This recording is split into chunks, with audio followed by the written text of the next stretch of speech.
Good evening and welcome to the virtual 92nd Street Y for the second of two discussions about the current state of contemporary music. It's been my contention for some time that where audiences not so long ago approached new music with trepidation, the current generation of composers has been turning that around by producing works that listeners enjoy hearing, not least because one of its hallmarks is a refreshing disregard for stylistic orthodoxies, including the barriers between musical genres. My guest is the composer Judd Greenstein, who I thought was an ideal person to discuss this with, not only because his own music has that kind of breadth, but also because he has an interesting entrepreneurial side. Along with the composers Sarah Kirkland Snyder and William Brittell, he founded New Amsterdam Presents, which puts on concerts and festivals, including the Ecstatic Music Festival, and which has as a subsidiary New Amsterdam Records, a label that has been extremely prolific since they started in 2008, and which explores, as New Amsterdam's mission statement puts it, quote, new music by composers and performers whose work grows from the fertile ground between genres, close quote. I'd like to remind you to, if you have questions during the talk, to type them into the chat box on the side, and we'll get to them at the end. And before we hear from Judd himself, I want to read a quote from Kyle Gann, a composer and critic whose description of Judd's work not only gets to the heart of it, I think, but also touches on some of the broader topics that I hope we'll be touching on this evening. This is from Chamber Music Magazine in 2010, just a while ago, but I think it's still pretty much on point. Kyle writes, Judd Greenstein writes happy music. By that, I don't mean simply that it's upbeat, energetic, in major keys, though it is often those things. I mean, it's characterized by an almost prelapsarian innocence. It doesn't seem to bear scars from the fractures and antagonisms of 20th century music. It doesn't have any tough structural elements to prove its intellectual bona fides, and neither does it indulge in audience-baiting comfortable grooves. It doesn't seem written either to heal or to exacerbate the infamous audience-composer gap that was the defining precondition of my generation's careers. It has about it an air of unself-conscious forward-lookingness, a feeling of devoting itself to musical materials without having been influenced, without having been even aware that there were ever sides to choose from. Schoenberg versus Stravinsky, Babbitt versus Glass, all irrelevant. You imagine that if you could ask one of Greenstein's pieces what we should do about the crisis that audiences have turned away from new classical music in droves, it would look at you benignly and respond, I'm sorry, what was the problem again? It was bound to happen sooner or later. Is that a fair description, I think, of your music, John? Happy music. Well, I'm not sure it lacks tough structural elements, but apart from that. No, I'm just kidding. I mean, yeah. First of all, thanks so much for having me, Allan. It's wonderful to be here. It's a real honor. Composers never like to have their music described. I don't think anybody does, any artists. But in a way, that's probably one of my favorite descriptions I've heard, just because it actually gets into kind of the heart of the matter, which is that there is no purposeful dialogue with history, except to say that those types of confrontations are really not, for me, the concern of what music is about and what music is meaningful, what makes music meaningful to the people who require it, which is to say all of us, as listeners, not just as practitioners in the field. I don't think people come to music because of history. History is developed because music happens, but that history only plays so much of a role in terms of how audiences actually engage with it. And I think the 20th century was a time when, history became perhaps too forwarded in the discussions about not just what music was and what it had meant to people, but how it actually was created and the terms that were required to be allowed into certain scenes or into certain venues even, in terms of what your relationship to history was at any given time. And we can talk more about that. But I do like that quote is really about the sort of detachment from those burdens, and that the music, for Kyle at least, seems like it speaks to him in a way that that is benefiting from that detachment. Mm-hmm. Okay, I thought we should hear an excerpt from one of your more recent works. This is called Kazohar Harakia, and I was wondering if you would give a couple of introductory comments about what you were after in it. Sure. This was actually the last piece to be performed live before we all stopped doing that last year, and it was performed by the duo that commissioned it. They go by Ayana and Paul, which is their names. Ayana Kozasa, marvelous violist, and Paul Bianco, the equally wonderful cellist, also a great composer. And they recorded this during the pandemic. So it feels to me like a piece that, even though it was written before the pandemic, it has, for me, that emotional resonance of something that has come to life in that space in a new way. But it's a piece that really is about the two of them as a duo and the incredible virtuosity that they bring to their instruments, as you'll see in this excerpt.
Okay, so that was actually only about a third of the piece, right?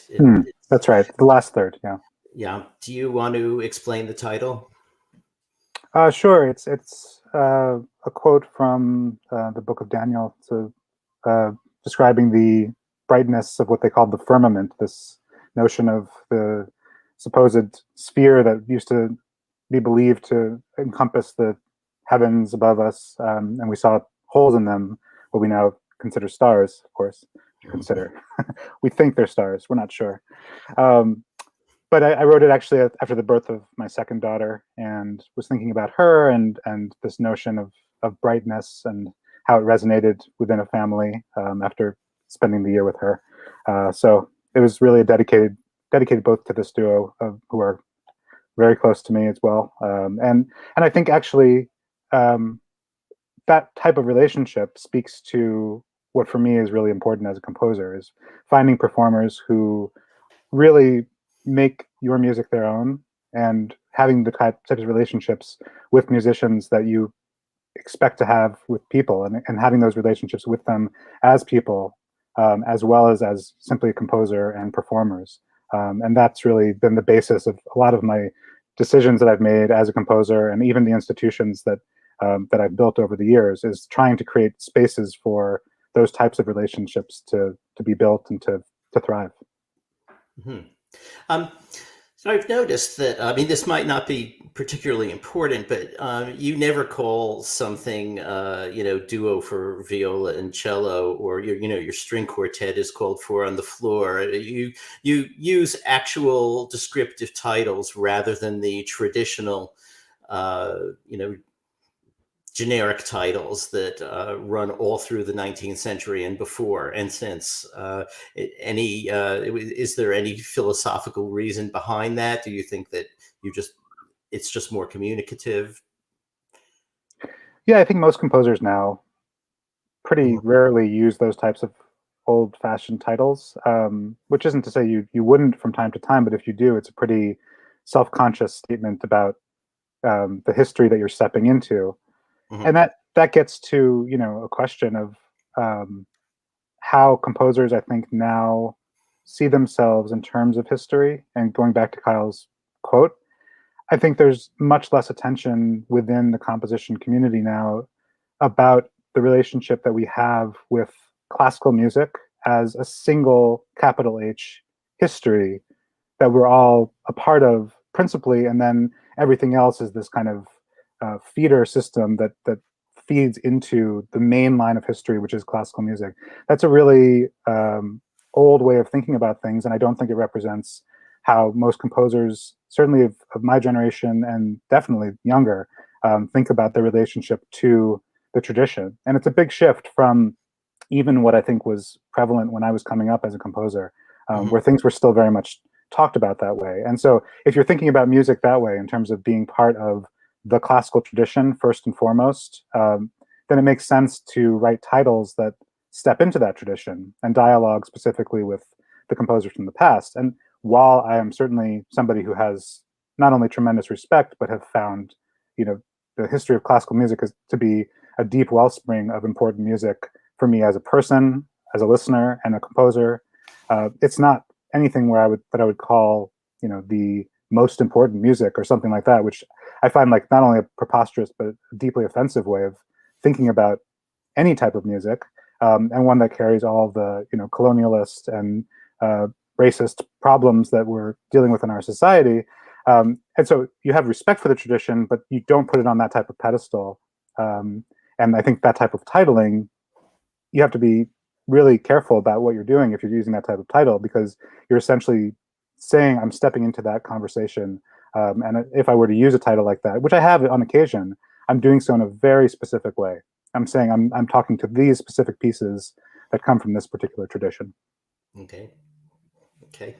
When you were starting to learn music, as I understand it, you took piano lessons, played all of the great old romantic stuff, and also on your own were making hip hop beats. Was there a point when you felt it was necessary to make a choice, and how did you negotiate that choice? I mean, my impression is that people of your generation have decided largely that that choice is beside the point. You do what you want. But how was it for you to sort of make the transition into, when you wanted to become a classical composer, figuring out what a classical composer was and how far you could go? Right. Well, just to be clear, it was certainly a choice. I mean, had I decided to become a hip hop producer, which probably would not have gone particularly well, I didn't have the world around me that would have supported that in the same way that I had a world around me to support classical music. And, that's again, a complex question to get into. I also didn't have like the right gear to make beats that really stood up to what I was hearing on the radio, as I found out pretty quickly. But when you're making a choice like that, you're actually stepping into essentially the infrastructure of one type of music or another. And those infrastructures are still very real. And there's this interesting tension that I feel like in some ways my career has been an attempt to address, which is to say, on the one hand, I think what you said is right, 100% right, that musicians now, creative musicians, creative artists, people who write music, who make music, are feeling less than ever beholden to one particular genre than ever before. And that's not to say that genre doesn't still exist. It would be offensive to the histories of music to suggest that there is no such thing as genre.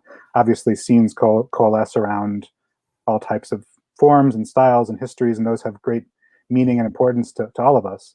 But at the same time, there's this moment now that's emerged where I feel like musicians have the capacity to look beyond that more than ever before. And that's really what you see coming out of not just the quote unquote new music scene, but many other different fertile areas of musical creation and experimentation. And so you have that. You have this feeling that music is music, and people are very open to drawing up from any number of very personal, individual, subjective musical histories that they have themselves. And on the other hand, you still have this deep infrastructure problem that keeps different types of music very much segmented in different lanes. And so when I say that my life, in some way, my career, has been an effort to solve that problem, it's been an effort to actually create spaces where the infrastructure is not inhibitive. The infrastructure does not point you towards writing one type of music or another. And of course, to some extent, it's I'm describing like a frictionless system. It's an idealized, impossible fantasy that you can ever have infrastructure that is purely neutral and purely gives space to an artist to make whatever it is they want. But we can come so much closer to achieving that than we have before. And that's been, whenever I've started something new, it's been an effort to take one step closer to that end. What do you think has changed about the essential DNA of contemporary concert music itself? There was a time when serialism and minimalism and romanticism and the people who work with those styles were basically in open warfare. And composers still work with all of those styles and sometimes mix them. I mean, you see someone like John Corigliano, for instance, is not a fan of minimalism or serialism, and yet Fantasia on an ostinato has minimalist moves within it. And I think his first symphony, possibly a couple of other pieces, he uses tone rows, not for the whole piece and not in the way that Schoenberg would have, but they're there. Open warfare, though, about these things doesn't seem to be a thing for composers of your generation. No, I don't think so, because honestly, I think that for us, and I always hesitate to speak for us, right? It's me, and I know myself, and I know my friends, and outward from there. But I'm going to try to speak for us. And if anybody's watching who disagrees, please, make a comment. But I would say for us, for my generation, for people again younger, I would say the real struggle isn't between composers and composers. It's this question of like, what do we do with our role as composers? How do we actually impact society? How do we actually behave in a way that's creating positive change and meaningful change in what feels like a deeply broken world. And then at the same time, also, how do we own up to the responsibility that we have from being within this classical tradition of how problematic that tradition has been and how exclusionary that tradition has been? So it's an act of repair, but it's also at the same time, going back to these questions I asked before, an act of opening up our notion of what we are as composers to not simply being confined to one tradition, and privileging that tradition. And when you start asking those kinds of questions and saying, you know, I'm a composer who is open to, you know, being a part of this much broader world of creative musicians, and I'm not trying to stay in this very isolated notion of what a composer, capital C, has been in the past, then those questions of, you know, minimalism versus serialism, or something like that, or the different styles that, you know, I might write versus my friends or colleagues, they begin to feel very small, because they're all caught up in this very niche place, and they don't have to do with that sort of expansive dialogue with other communities and other types of musical creation. Mm-hmm. When you say those issues seem very small, I mean, it's sort of a truism that the lower the stakes, the fiercer the battles. Right. You see that in the poetry world too. You know, a lot of other worlds where the stakes are not really tremendously high. I thought we'd play another one of your pieces. This one is called. Actually, the piece is called "Change," I think. But there's a video clip that was made by Josh Frankel, who you've collaborated with. We're going to talk a bit more later. The clip is called "Plan of the City," and it shows a certain aspect of your work that I particularly like, which is, you know, you don't hear hip hop beats in it, but you hear some oblique references to kind of rock, not exactly rock progressions, but you have an electric guitar in the ensemble, and there are certain folk-like melodic things, and it brings a lot of things together. So let's hear that. That's Plan of the City.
Okay, ends a little abruptly there. That also is an excerpt. I believe the original of that is, I think, on the first Now Ensemble album. The second one, actually. Yeah. The second one, okay, on New Amsterdam Records. Um, do you have anything to say about that? I love the images and it seems to fit with the music really well. Yeah, well, Josh Frankel is a dear friend and close collaborator. As you said, we'll talk more, I guess, about him a little later. But he and I were talking about doing kind of music video, and we knew that we didn't mean like a 4-minute music video. We meant something that was going to be part of a video that went along with a substantial long work of music, and he wanted to try to tell a story over this music. And so we actually kind of worked together, and I would send him what I was working on musically, and he would send me images. And so these two pieces, the film and the music, were composed sort of in tandem with each other, a little bit of a double helix maneuver. And I don't want to give away the where that movie goes. You've already seen some things that are a bit of a plot twist, so to speak. But it's a work that I think of as being from a particular time when a lot of this stuff was starting, and it really captures, I think, the spirit and ethos that I felt certainly during that period. Mm-hmm. And it's performed by the Now Ensemble, which is one of the groups. It's your own group, really. You have several going. Right, it's a chamber group. I'm one of the composers who was a founder and member, and we have commissioned works by dozens of composers and perform lots of different pieces by many others. So it's a chamber group, but it also has composers as part of the group. So it's meant to play music by living composers. Mm-hmm. Let's get back to something you were talking earlier about, engaging with history or not engaging with history. And I was thinking that if you look back historically, from say the 12th century through the late 19th and early 20th centuries, when people heard music or talked about music or imagined music, they were pretty much always thinking of new current music. It's just the way it was. That was the norm. And I think that began to change in the 19th century with the idolization of Beethoven, then people going back and also looking more at Haydn and Bach and Monteverdi and ultimately Michaud. But that, in a way, this business of audiences feeling I only want to hear the great old masters is actually kind of a historical aberration of just the past century at the most. So I'm thinking that do you see us climbing out of that now? Is it obviously there's a long way to go still, but it seems when I go to a place like LPR, when you could go to a place like LPR or Galapagos or BAM, their various spaces when they're doing new music and you're getting really packed audiences, that something really is happening that's important and I think is restoring to what used to be the norm before the 20th century. Yeah, absolutely. I mean, that's been a big shift, I think, for the last 30 or 40 years. You had Will Robin on, and I'm working my way through his book, but he talks a lot about that progression of sort of moving out of a cloistered academic and sort of insular look at what contemporary music was, and then moving into the 90s and into the 2000s when I came of age. That was already in the bones of the music world, this notion of we're not just making music for an audience of fellow artists or specialists or anything like that. We're not making music that's going to be in spaces that are meant to only be visited by those people and have to be found by those people. We're going to bring music out into the world, and I'll let Will have the last word on that for now. That period of history, because he knows much more than I do. But it is the story that I inherited, and my generation of composers really picked up from that point. So I studied with and was working for the Bang on a Can founders, and saw that generation as really being pioneers in a lot of the kind of openness towards different forms and approaches to music. The whole downtown scene that Kyle Gann has written about so much, the person you quoted earlier, that world was really the world that I saw as connected to what we were trying to do, albeit in somewhat different ways and with a different approach that's just natural to change as the generations change. But it's to say that my experiences of going to new music concerts were a mix. When I was in even high school and started to go to concerts in college, and afterwards when I would go to concerts, it was a weird mix where sometimes you would go to these spaces that felt very much like they were the product of that old approach to new music, that were very small audiences, isolated. And then other times you'd go to the Bang on a Can Marathon, and there's thousands of people coming through for the course of the day. And it's not to say that one is better than the other. Like, you actually need all these different types of spaces. You need spaces that are small and safe in some way, and can be kind of the testing ground for whatever you're doing, or places that you can perform for your peers. But there shouldn't be a limit in terms of where the music is trying to go, and who could be seen as being your potential audience. And I think that's what that generation really established very much in the ecosystem of contemporary music. And we really picked up from that and then tried to take it to new audiences still. Mm-hmm. Which I guess brings us neatly to New Amsterdam and what you're trying to do there. And it seems to me to be, I think, more of the label than of New Amsterdam Presents, although I guess it all is together. It looks like an organization with a really thought through philosophy. And what did you have in mind when you started it, and how did it start in the first place? It's not an easy thing to just start a record company and a presenting organization. No, it's not. And it really happened pretty organically through the relationships that we developed with each other, myself and Sarah and Bill, but also just as a response to what we needed in our own musical lives. And I found that when you start something that responds to your own needs as an artist, it often has the wonderful effect of serving other people. And that's, in a way, the best way you can figure out what your community needs is by asking what you really need in order to move your work to the next level. And that can mean different things for different people at different times. But really the philosophy has been changing over the years.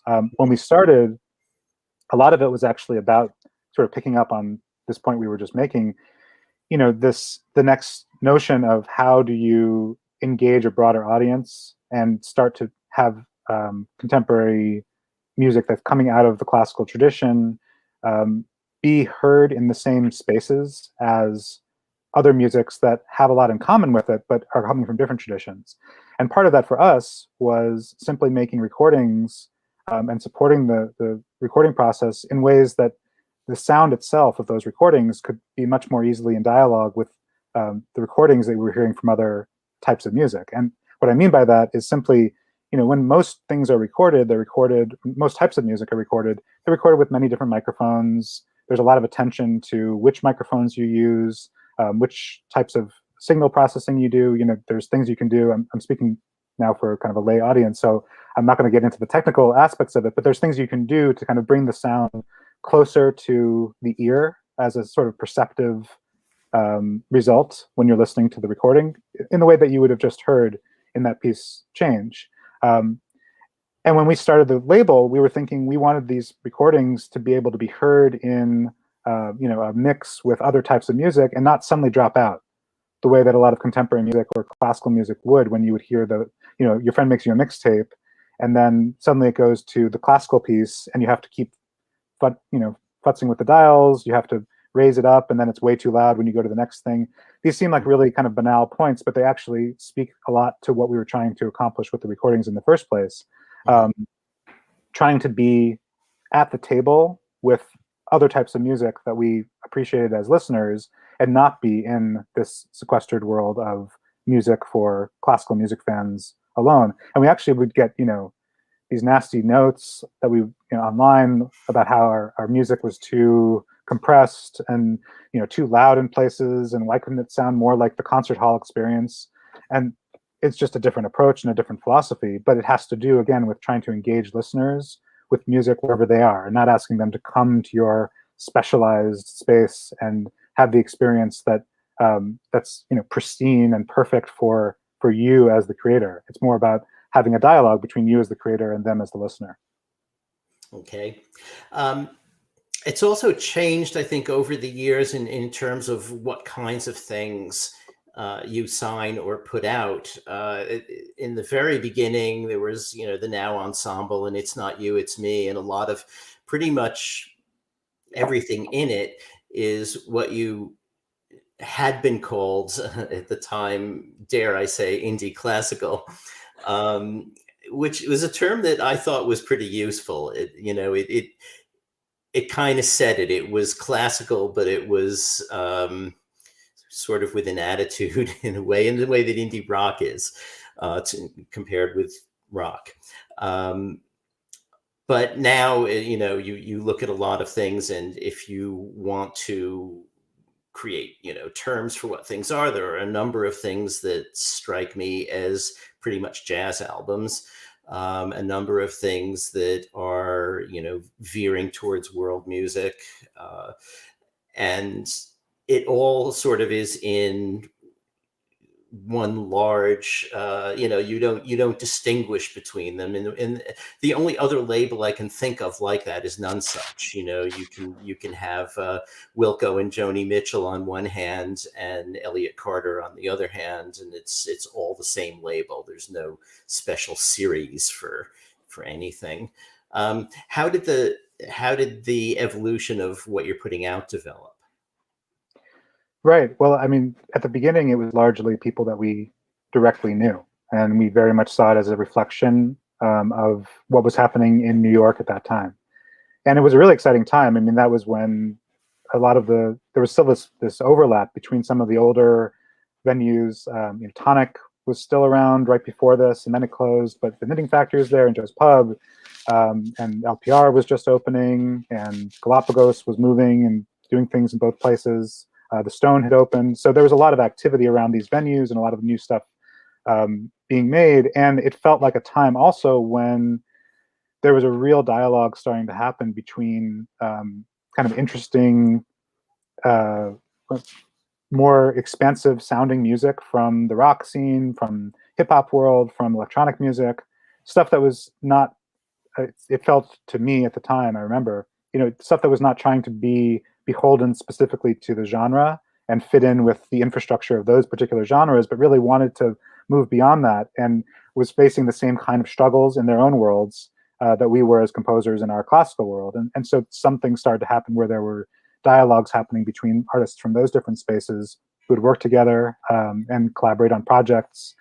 That's when we had people from the nominal rock world writing for like Y Music, their first album, or Roomful of Teeth, their first album, have, Merrill Garbus wrote for Roomful of Teeth album, Shara Nova, then Shara Warden, and Annie Clark, St. Vincent wrote for the Y Music album.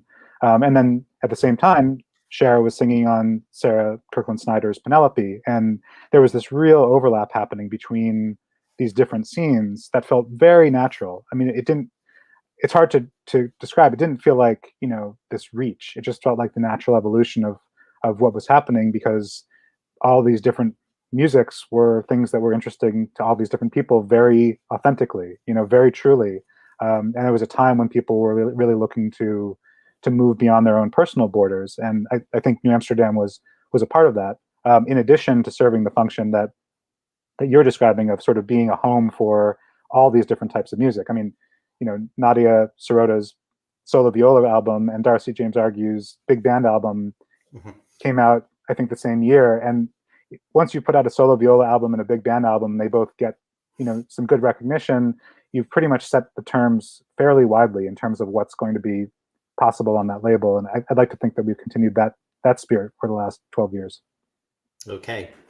And I imagine it will continue to evolve in ways that we can't quite envision right now. Well, it's still evolving. I mean, part of what you have to evolve with is what changes in the industry. And the big change as a record label has been, the decline of physical media, CDs and things. Records are making somewhat of a comeback, but the decline of CDs, and then the complete disappearance, essentially, of downloads besides certain niche spaces, and the advent of streaming. And what that's done is it's changed the relationship that artists have financially to their recordings, and we've had to adapt and help artists find their way through that, because when you take away recording income from musicians' livelihood, I mean, you all know, I think, but I'm telling you, it's terrible. It's been a horrific development in the careers of musicians, and we all have a responsibility to try to figure out how to get past that, and hopefully then we can evolve into something where we're helping to foster whatever the next thing is, or the next relationship that we have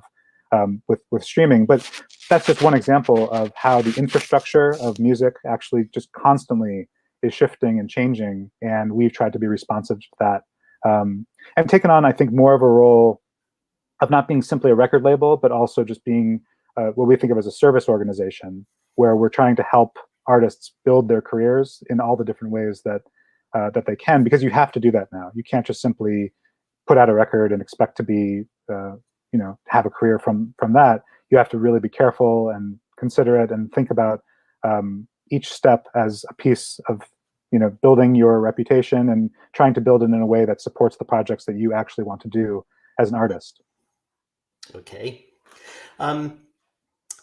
I think we should get onto your opera.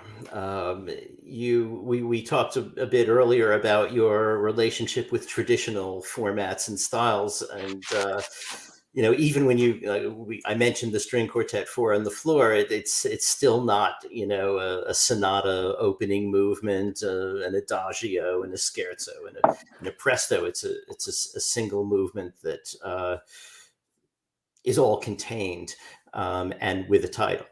But opera is a very traditional form, and you seem drawn to it. So tell us a bit about A Marvelous Order.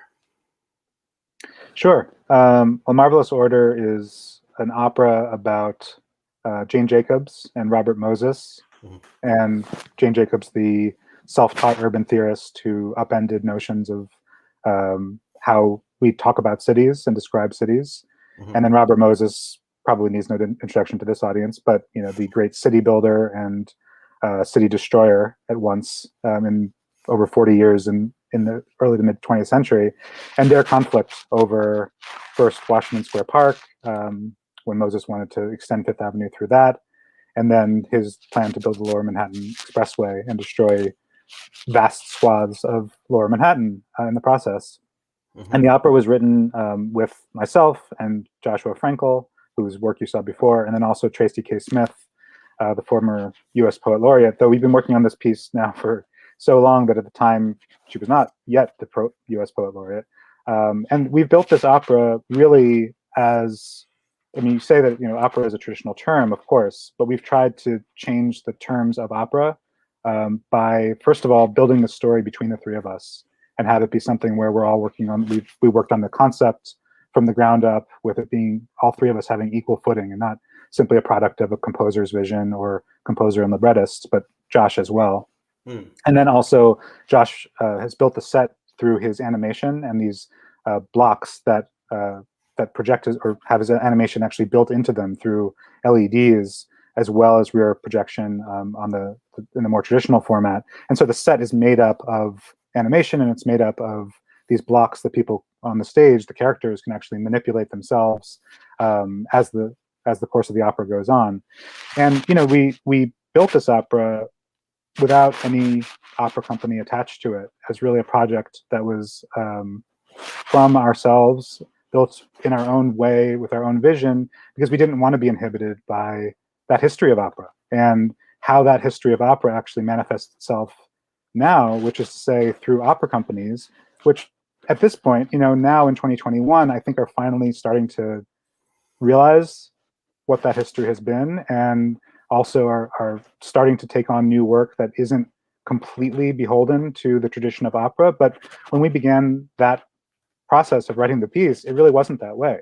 And we were writing it where we didn't want to have to use the singers that the opera company said we had to use, and we didn't want to have to go through the set construction and the vetting process for a librettist, and that might not have allowed us to use a poet in the first place and bring her into the process as deeply as I had wanted her to be.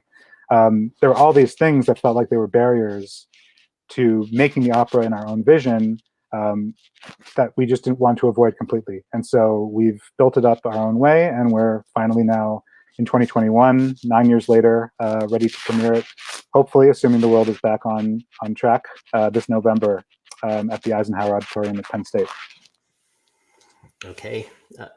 Part of it has been done at River to River Festival, hasn't it? We did a crazy site-specific production of a couple of scenes in the new Fulton Terminal in Lower Manhattan. It was new then in 2017, where we actually took over the animation, the screens that wrap around that interior space, as well as all the subway advertisement screens leading into it, and then had live opera performers in the space singing while the animation was happening around them, and people were coming in who had no idea what was going on and standing next to Deshawn or other cast characters, and who would just suddenly start singing an opera about being on Jones Beach. So that was one of the more tremendously wild experiences I've ever had the pleasure of being part of as a composer.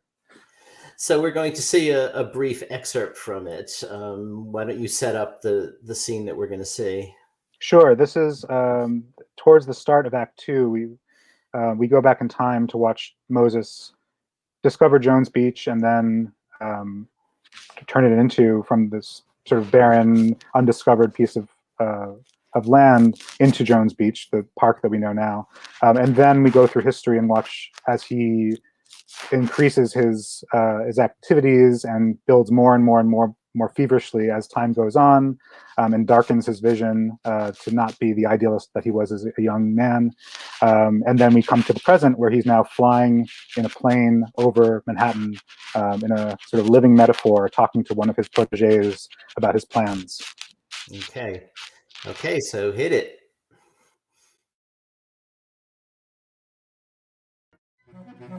You haven't seen New York until you've watched it from above, far enough away that you can spot the traffic swirl and flow, the frantic dance of so many, many lives on a clear day, riding the wind and the vivid sun-governed sky, with the past swallowed up in the chop of your wake. It's clear, the city's a single life, a gorgeous body reclined across water and rock, body of brick and supple flesh, body of all that hurt and rush that stirs in the vast ocean, the vast ocean we call everyone. It's startling. From this height I feel like a ghost. Maybe this is what happens when we die.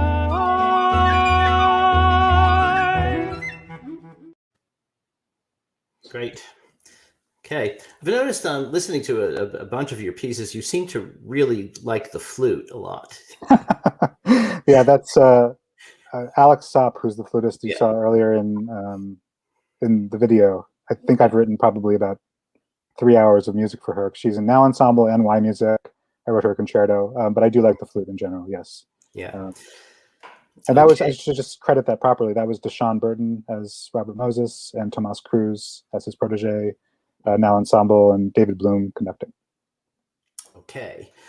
Let's see.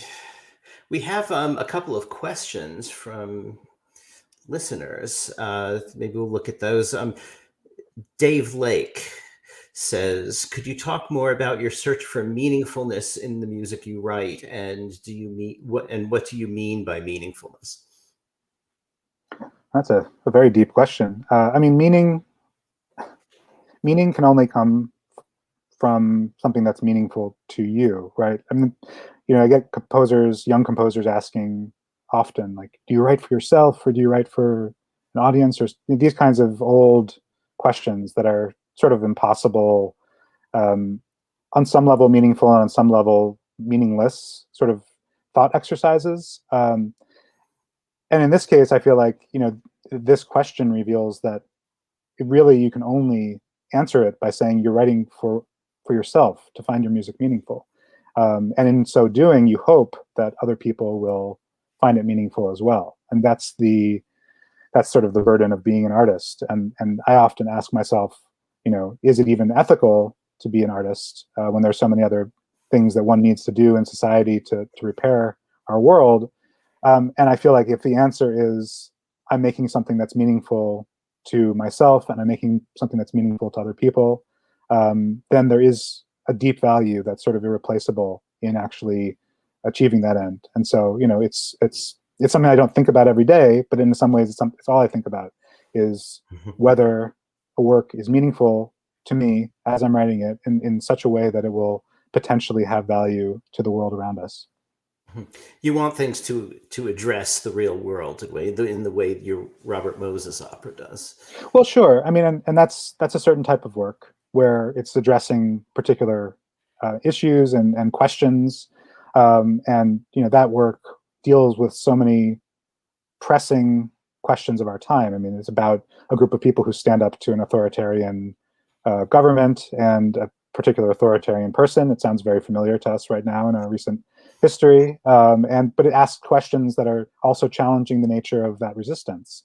And what does it mean to have power and protest movements be in dialogue with each other? What does that do to the people who are part of those protest movements? And how do you do that in a way that actually has meaning? But we're trying to answer those questions through the art. And so that's an interesting reflection on the question that was just asked.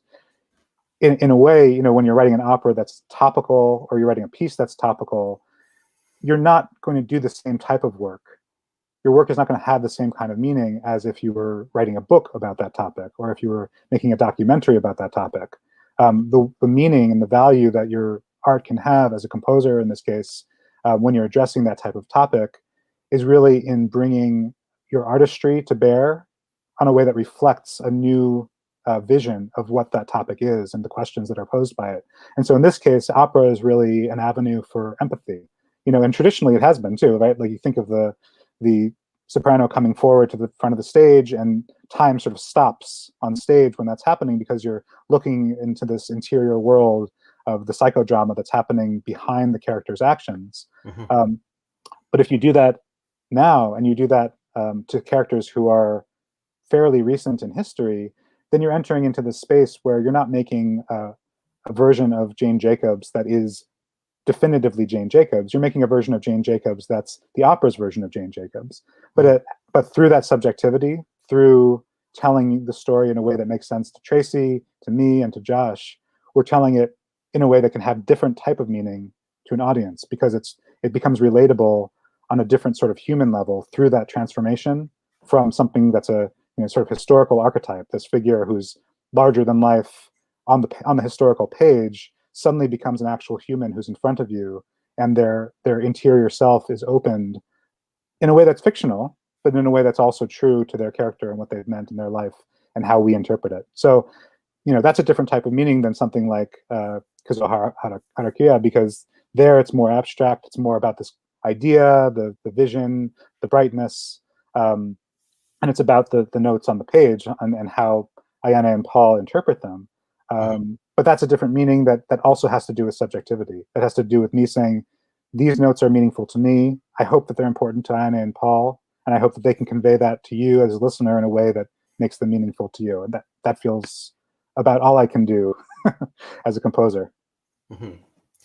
Your approach to Robert Moses and company is, I guess, similar philosophically to Philip Glass's approach to Gandhi and John Adams' approach to Oppenheimer, and using these historical figures as a way to deliver a message that they may or may not have particularly delivered themselves, but they stand as you say, an archetype that the composer is bringing something out of them that they might not have thought of doing themselves, but is Yeah. not totally out of character either.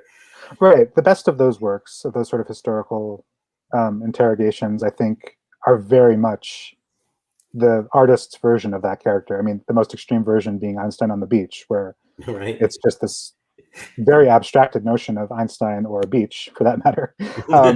But it's to me like one of the most important and brilliant works of the 20th century. And you learn as much about Einstein if you're really open to it. You'd learn about Einstein by learning about this version of it in a very different way than you would by reading a book. One thing I'll say about history and types is that what I like about this story is that Jane Jacobs is very much the hero. She is not a put upon, threatened woman in the way that opera tends to, unfortunately, portray its female characters, which is just a sort of like insidious problem of opera. Her home is threatened and her neighborhood is threatened, but she does something about it and she wins. And that's a very refreshing way to portray a historical character in my mind. Okay, we have a celebrity questioner here. William Robin, who was on the last installment of this series, and you mentioned earlier, asks, do you think about cultural appropriation in your scene's music? There used to be a lot of talk around about crossing stylistic boundaries that some might see as problematic today. What about that? Oh, sure. I mean, cultural appropriation is a very real thing, and anybody who's not thinking about it in their work and their life practice is derelict, not doing so. Certainly, this goes back in part to the way that I think classical music and new music has positioned itself, and the role of the composer has been positioned in relation to other types of music.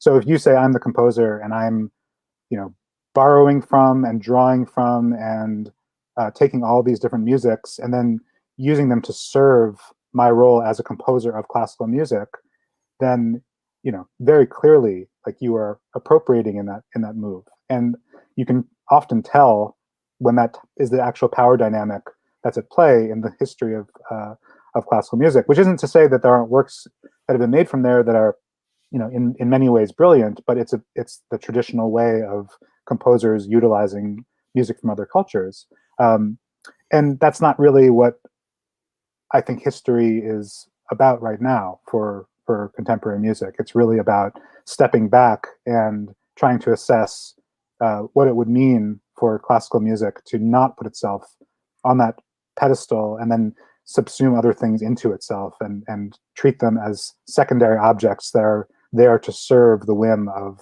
the creative genius at the center.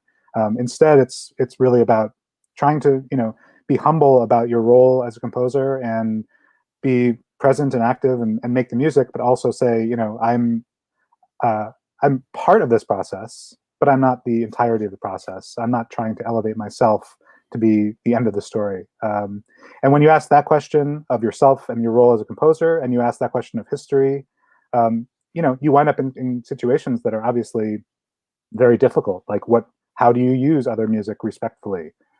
How do you incorporate it into your practice when you're not part of that cultural tradition? And those are very difficult questions, and not everybody who's on any side of that question is going to have the same answer in terms of what the role and responsibility is of one composer or another, sort of what one composer or artist involved in that or another. But I think as long as you're asking the question, you're at least on the path of trying to treat the question with respect and treat your practice in a way that carries that humility with it and doesn't simply see itself as the source that everything else has to feed. I'll also say that whole question of like boundary crossing and often boundary busting and these sort of these violent metaphors, I think they speak to something too, right?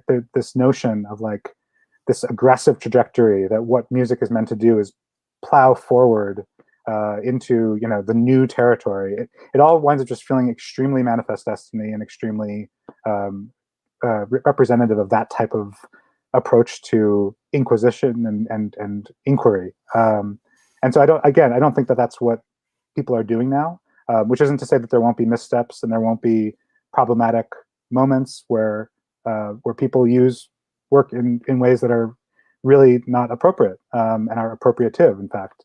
But the question is on the table, and we're all asking it. It's a really fraught question. If you go back to, say, the late 1500s, I mean, if you were to think of culture as not necessarily culture in racial terms, but that, say, Italy had a different culture than England, and you see someone like John Dowland going down to Italy, listening to Luca Marenzio play the organ and saying, whoa, I got to use something like that, and incorporating Marenzio's stuff into his own music. Right. Or Lou Harrison, is Lou Harrison guilty of cultural appropriation, or is he, was so knocked out by the stuff that he wanted it to be his language, but not necessarily use the absolute traditional language that he was borrowing. And at the same time, ultimately turning on a lot of people in the West to a musical style that they wouldn't have heard at all if it wasn't in Lou Harrison's music. It's difficult, to see what, as you say, is appropriate and what isn't. So I guess, go ahead. Right. I mean, the difference now is that you have embedded power dynamics and power relationships that have to do with the history of any culture you step into, and certainly here in the United States. And so when you're talking about, the difference between different musics in the 15th century, it just doesn't really map, in my mind, onto the questions we're asking today, where you have a history of different groups in America, and especially Black American music, being so much out of the power structures that benefit from them, and Black Americans in particular, and other people of color, being placed on the outside in terms of not benefiting from the cultural products that they've helped create or actually have created entirely. That is our deep legacy as appropriative Americans. And so, when you're addressing these questions as a composer, you just can't sidestep that history. And part of what we have to do, and what my organizations certainly are trying to be a part of doing, is to open up the benefit end to different types of practitioners who aren't simply part of that tradition or that history, and certainly, obviously, are not just white men like myself. Okay. There's another part of your career that we haven't looked at all, your composing career, which is writing for, say, orchestras. And this brings us to Acadia, a piece that you wrote for the Minnesota Orchestra. We have an excerpt. This is from 2012. And after that, I think we want to just look briefly, you can think about this while it's playing, at what a lot of these institutions, the orchestras and opera companies, et cetera, really, really need to do in order to respond to what's going on now, the changes in composition, compositional style, audience engagement with it, that kind of thing. So let's hear a bit of Acadia.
A lot of flutes there that I don't think were Ellen's up. That's right. So orchestras are, I think it probably isn't too unfair to say, are generally the most recalcitrant of musical institutions when it comes to new music. I think they're beginning to come to it, but orchestras and their audiences always seem to be the people who found it most terrifying to have a new work on a program.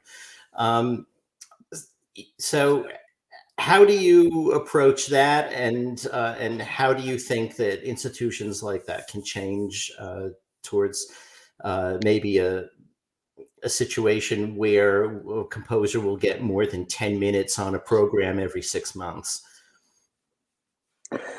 Yeah, it's, you know, it's sort of like trying to get in shape. You can't just do it once and expect it to work. This is sort of how I think about new music and the orchestra. And the orchestras that have had the most success in terms of building real trust and relationships with their audience that incorporate not just new music, but different styles of music and different types of music, and different avenues for hearing new work, are those that have really committed to it fully and built it into the different places where their audiences are.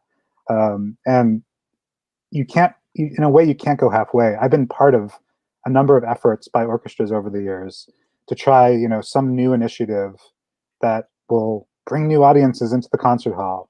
And I say that in a kind of slightly mocking tone, because it's always an initiative, and it's always something that's on the outskirts of what those orchestras actually see as their core activity. Mm-hmm. And by now I know not to trust that, because if it's not something that's actually part of what you see as your main activity, then you're not going to give not just the institutional resources, which is important, but also the time, the patience, the care, the staff. People are not going to be giving it their number one effort. They're going to be sort of giving it the secondary and tertiary elements of their time and their resources. And then when it doesn't work the first time or the second time that you put it on, then it just goes by the wayside. And you say that didn't work, and you're not looking at the real causes of what made it not work. And you're also not doing anything to really build a sense of trust and relationship with the different members of your community, who would be, I think, in the long run, very receptive to that type of direction. And so one of the things that orchestras need to do is actually make a deeper commitment from the outset to try to build those relationships and see all the different ways that those relationships are being built as intertwined and pieces of bricks in a wall that's being built, not just like one-stop fix-its for what they've been told is a problem with their demographics.